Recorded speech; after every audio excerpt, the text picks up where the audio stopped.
Hello everyone, I would like to welcome you to Expressions of this month. This month I have with me an esteemed guest, Mr. Paris Baloumis, Group Marketing Director of Oceanco, and I would like to give him the ground to introduce himself. So Paris, tell us a little bit more about you. Who are you? What are you doing and how you're doing it? Thank you very much. First of all, welcome to Oceanco in Monaco. And today I'll talk a little bit about myself. My origin is Greek. I only lived 3 years in Greece. And then most of my life I lived in Holland, the Netherlands. I lived in Canada, and now for the last 7 years I live in Monaco. So that's my journey. And I started, my studies were business, so I did my business degree in the Netherlands. Then I moved to Canada to do political science. Political science? And I ended up in yachting. Okay. Not the most expected journey.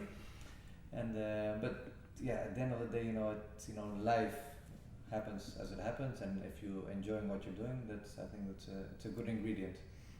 That's amazing, and it's interesting to see people how they can combine different backgrounds in order to facilitate many different aspects of their professional career. So we heard about you. What about Oceanco? What is Oceanco? Oceanco, okay, let's start from the very basics. So Oceanco is a builder of mega yachts, custom mega yachts, and a very specific niche. We build yachts above 80 meter in size, and we usually like to build for visionary owners, meaning that we like to build yachts which push the boundaries and usually, sea marks, landmarks that other colleagues would shy away from. That's amazing. That's why you're mentioning your website Beyond Yachting as a title? That's a very good bridge. No, it is. To be very honest, in this niche there are only a couple of builders who build in our niche segment. Most of them have a heritage above 100 years. And we are more than innovative, younger player, and that's why we mentioned Beyond Yachting, because we indeed are looking for projects which push the boundaries in terms of innovation, in terms of sustainability, in general projects that other companies would shy away from. We thrive on that challenge. That's so interesting, because I feel that when you say that you deal with people that they are real visionaries and you push the boundaries beyond yachting. So your role, I think it should be very, very challenging and demanding. What would you consider to be the biggest challenges in your role as a group marketing director in a role like that? Yeah, actually it starts from the culture, because we are a very close team, Oceanco, and everybody has their responsibility, especially if you have a vision of being the most pioneering shipyard and delivering the project that we deliver. We have to do that together, and together is on the one hand the people within Oceanco, but also all the co-makers, which we call them, the whole supply chain, the whole all the experts around us, because in order to innovate you can only do that together, not alone. And then when it comes to marketing, what is challenging in the marketing side is, of course, you are working on such a niche product, first of all. So it's a very, very human approach that you take in our marketing. We have, our clients are mainly a handful. We deliver approximately 1 to 2 yachts a year. In our lifetime we have delivered 34 yachts, so we don't have the big volumes. So all our marketing is on one hand focused on putting out our culture, what we stand for. On the other hand, it's just focusing on a very individual client and doing the marketing specifically for him. As he has it in his mind, so you're trying to take his vision and translate it and make it more tangible, I feel. Yes, for sure. That's exactly where you start. Of course, it all starts with vision, the owner's vision. And then some owners have a very, very specific and then very worked out vision, and other owners, we sit at the table, we take the designers, we take the experts, we take the naval architects, and really try to make and propose something that the owners say, yes, this is exactly what I wanted. And sometimes, and that's what I like to quote someone, he said, sometimes people don't know what they want until you show it to them. And that's why we have a joint responsibility. Sometimes owners come and they have a very defined, idea what they want, and other times they want to sit and discuss, what's possible. You help them visualize based on their styles, their attitude, their everything. Yes, but also it goes beyond. It goes about sustainability. It has become a very, very big trend. A lot of owners, want to show and are really committed in trying to do the right thing. And some of the owners have sustainability as part of their project. Other people have it at the core of the project. And that sustainability trend has taken off a few years ago, really. How much time may it take, the whole process, from the moment that...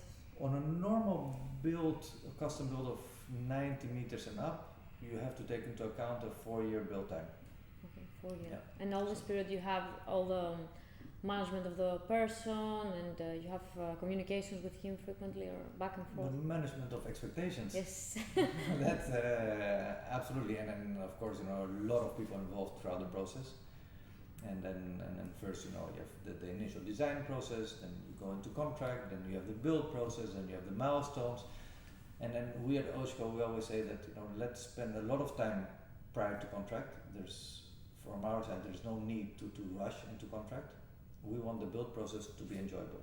So the more time you can spend together at the beginning, also with our co-makers, to really detail out, the entire project, and also de-risk it, because what you want at the end of the game, you want to take out the risk out of the project. There's no point of moving the risk to another party, and then you can start a very enjoyable process. And then you can see that the owner comes with his family to do a queue laying or during milestones along the way. That's so nice. By listening what you're saying, I would say, so what are the most important skills in a role like that? For example, I heard project management, communication skills, I guess resilience, it's a big part of that. I would go back to very traditional values. We would say authenticity is one, never overpromise, especially to these kind of clients, and be very transparent and honest. And meaning that is, if there are challenges, share it with the client and come up with solutions. These are really the basics. You have to be, even if you go to sustainability, you hear so much in the industry and beyond about green, about eco-conscious, about sustainability, but nowadays people can cut through the noise. Yes. You have to be honest about your what you're saying, and I think those are the primary values that we like to carry forward. And if I give the example about sustainability, we have, for instance, a very clear targets, but also KPIs. So we actually can show what we're doing and what our targets are, and if we are on target. And then even actually, I think 2 months ago, we had a client with his family, and one of his children, they actually went into depth asking us, what are we doing, in terms of making the project more green and more sustainable and more responsible. So that shows that even if the client is not actively thinking about it, the new generation is seeking for it.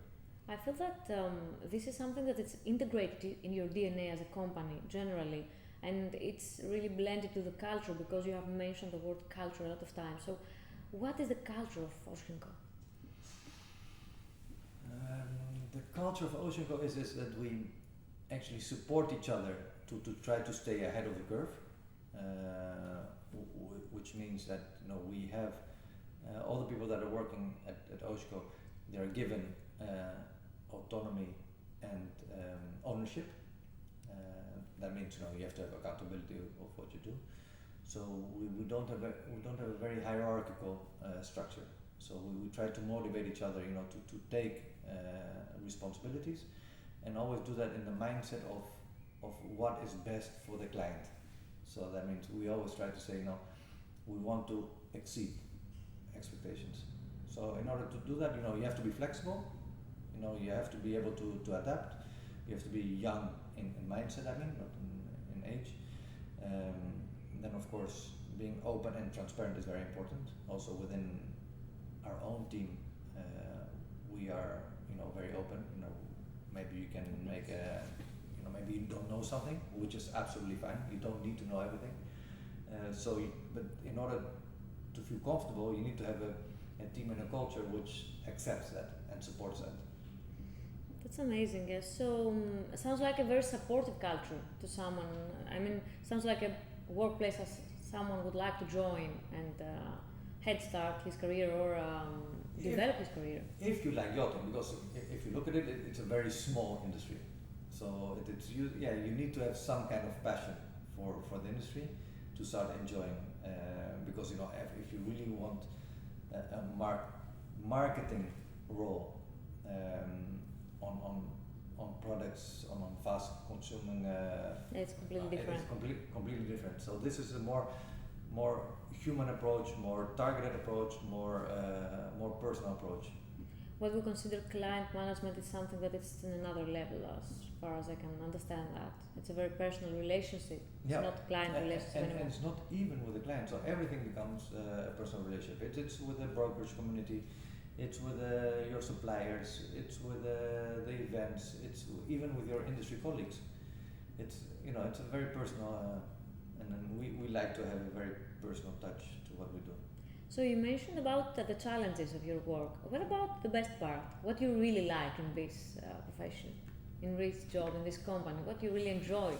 I think the thing that I enjoy most is that you can definitely see the result of your work, and you're given the opportunity to take responsibility for your domain.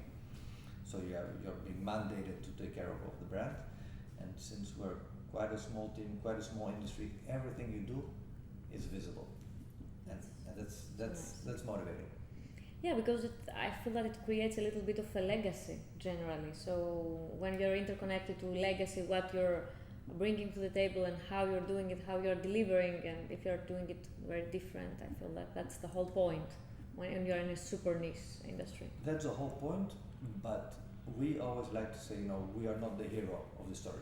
We definitely see the client, because he is the one who comes into our industry and then creates these beautiful, assets. And we like to put ourselves in the position of enablers. That's nice. That's a nice approach on that. So you say that you are the enablers, but what about, we mentioned a lot of times the word innovation and beyond the other. So through your eyes, who is an innovator in your industry? Not specifically, I mean, what makes an innovator in your industry? And to be an innovator, I think is if you have a culture of openness and collaboration, because going back, what I said is that you have to innovate together, so you need some kind of openness and collaborative approach. Secondly, is you need to have this pioneering spirit of wanting to be the first in doing things. Of course, sometimes it has more risk. And I think we are positioned as one of the pioneering, innovative players. And that can be shown with certain examples. Maybe I should give you some visuals for our audience to show. We have one of our yachts, it's called Alfa Nero. So let's say 20 years ago, 10 years ago, the lifestyle of yachting was very much indoors, and in order to have some privacy, you had a lot of spa areas on top of the yacht, so it would not be very visible. Then what happened? We had an owner, and he said, I want my lifestyle to be closer to the sea, and not so much indoor, but more outdoor. So we created Alfa Nero, and you'll see that you have more open space. We took the swimming pool closer to the sea level, and that transformed the whole lifestyle on board a yacht. And that has been copied afterwards many more times. So we were pioneering in switching this lifestyle. On top of that, we had another feature where the swimming pool at the aft could raise, the bottom of the swimming pool. It would become a helicopter platform. So the owner could land his helicopter. It's this kind of thinking of creating industries first, which create then your reputation as being, a pioneer. It's the joy of saying, what if we could do it like that, for example? So what if? Yes. So it's, if clients come with questions like what if, that is what really gets our heart pumping. And sometimes, don't forget this. Some things don't seem possible just because they've never been done before. The 7 most expensive words in business. We have done it that way. So I think that's how the world changes, by disrupting all those norms and changing them, but also by respecting how it's being done until now. Yes, on the one, and the good thing is, if you don't have this heavy heritage, you're a bit more flexible. Flexible to adapt to trends, because the world is changing, and you have to change. Otherwise, you have the possibility of becoming irrelevant. Exactly. And that's why we have always urged. And of course, maybe it's easier for us to say because we're building custom projects, and if you're building series, then in order to divert from your series production is a bit more difficult than creating one-offs every time. Everything is a small masterpiece for you. So I think that this thrill every time that you deliver something, it's really unique. Every time, it doesn't matter how many, and of course, it's maybe like a family that you cannot have a favorite child. Same here. You have your 35 yachts, and you admire them, and for different reasons. That's so nice. Yeah. Also, it's really important, because I was reading some things about Oceanco. You're one of the companies that you're really championing positive impact. How you define positive impact? And I think I have seen some examples until now, what you mentioned, but how do you define that, and how you're doing it every day? Positive impact, yes, there are on different levels. One level is, of course, we want to give back. For instance, we want to give back to the young generation. So we actually also support the Young Designer of the Year award, where we actively give the opportunity for creative and young talent to show the work. Can you tell us a little bit more about that? Yeah, for sure. There's every year you have a big event in collaboration with the Boat International, where we're celebrating new talent. So they are giving a realistic brief that we sometimes get from our clients, and we're giving them the task to come up with solutions, to come up with a design, to come up with solutions, and we actually celebrate that by having a committee of judges going through all the applications, and then through the applications we have a top 10, and then we also have the winners, the finalists, and the finalists we actually invite to the shipyard. We give them a tour of the shipyard. We give them the opportunity to present it again to our naval architects, sometimes even to our commercial team. And sounds like a unique experience for someone that is student and has this. It is. Yeah. It is a way of showing and then being able to show your actual work and your passion to a big shipyard, and some of them even get to have an internship with us, and then maybe even stay with us. So that's one positive impact. That's what I see. Giving back to the younger generation. Another positive impact is by really leading the way and making commitments.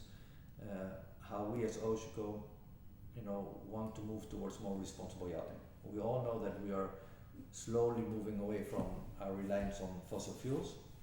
So that means, you have to make certain commitments. You have commitments on the product.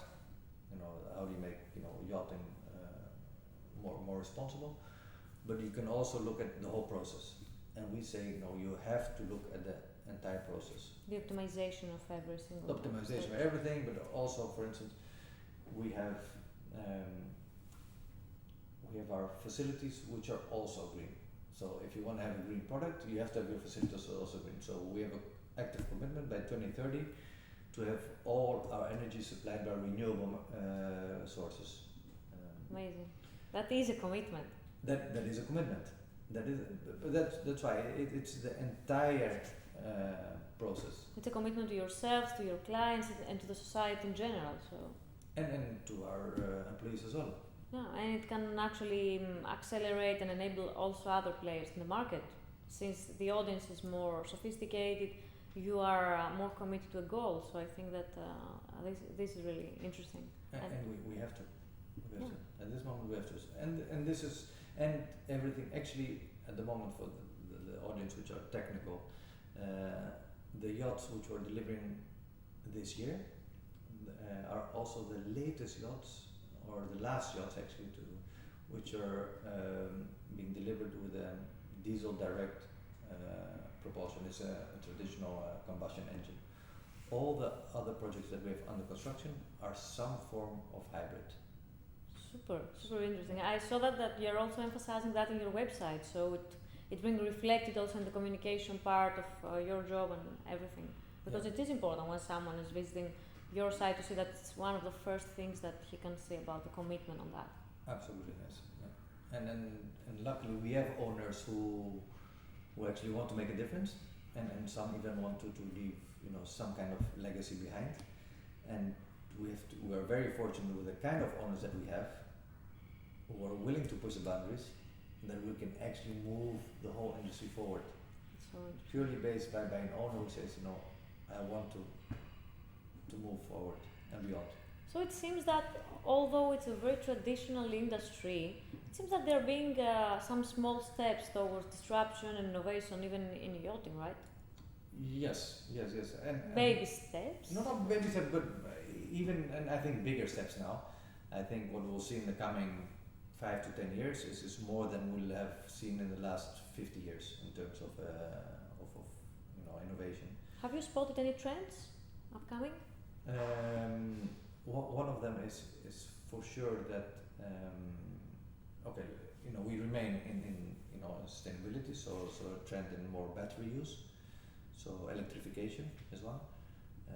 Another trend in terms of design is a lot of glass, so people want to have more connection with their outside environment. What happens?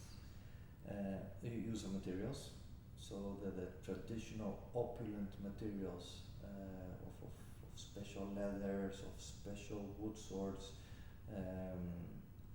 rare materials, is taking a turn for more natural materials. That's definitely a trend.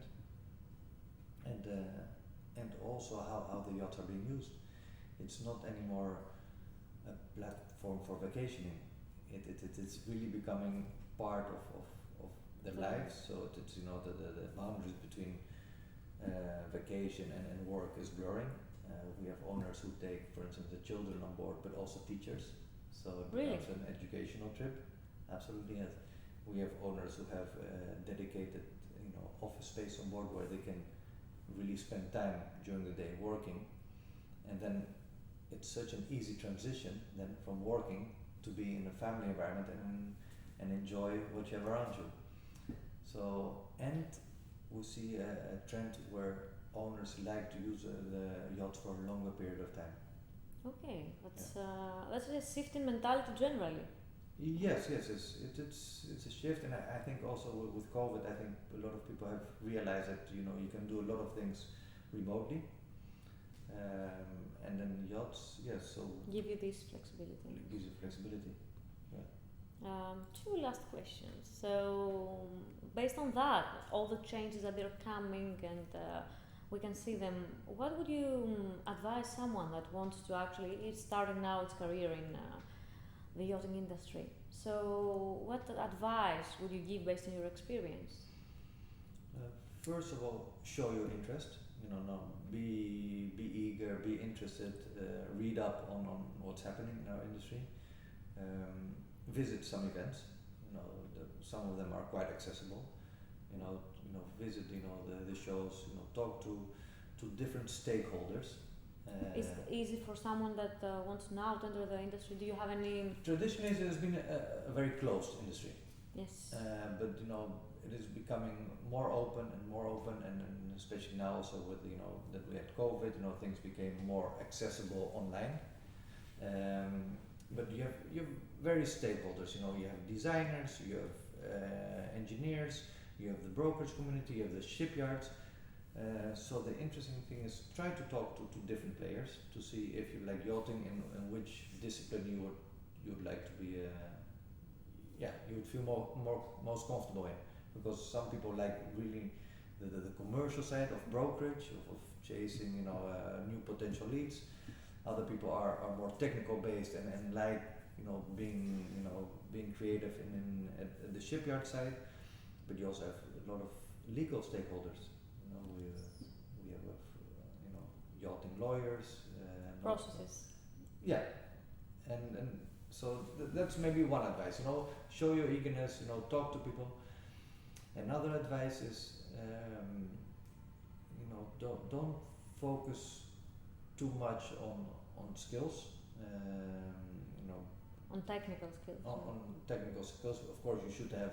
Depending on where you want to be, you need to have the right tools. But I think one of the best advice I ever received from someone is like, Paris, if you ever come into a position where you can choose your people, choose them based on personality and not skills. Skills, you can teach them. Personality, you cannot change. Yep. And then I like that. I thought that was a very valuable tip I received.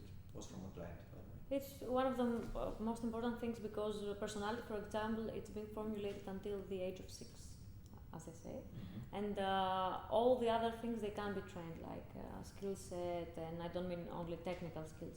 Even soft skills, they can be trained and taught, how you manage your time, how you manage relationship with other people. But personality is something that is not being trained radically through your time, so it's really important. Yeah. What about aside career advice? What about future to my notes to my future self? Based on your experience, what you have seen, what you have done so many years, give me 2 advice that you would give to someone. For example, don't stress that much.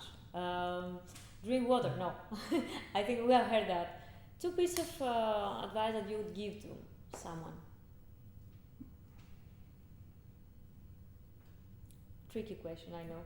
No, it's a loaded question, because you're giving advice to somebody else, so Yes. it has to be valuable, and especially when it comes from your own experiences. Exactly that. For Yeah. example, you may have an example on something that you feel that from this experience, I realized this. So I would say that this is a lessons learned that I was. The lesson learned is really, listen to yourself and really commit to something that you really enjoy doing.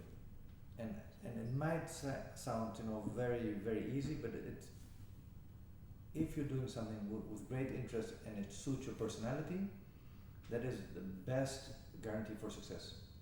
Instead of doing something because you think is the right thing to do, try to do something which you get a lot of enjoyment from. It's not easy at all. I think that most people don't really know what they really like.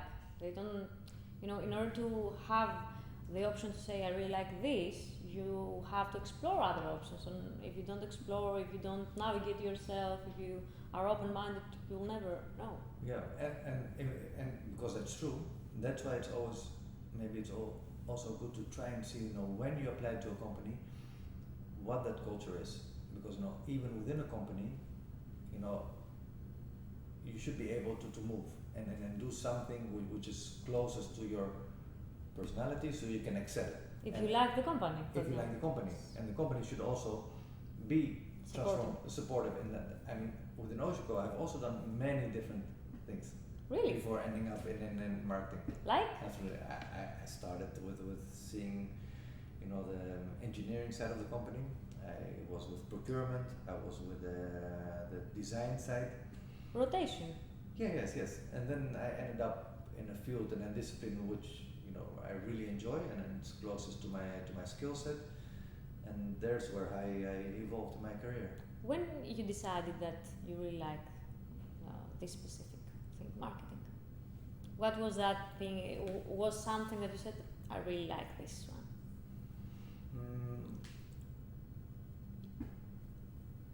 You knew it from the beginning, or it was a surprise for you that? No, it wasn't a big surprise. I knew there was, that area interested me the most, because I always liked, to do things which are immediately visible. And then I know you're a bit on the outer side of the company, so everything that you do, of course, is immediately visible to the outside world.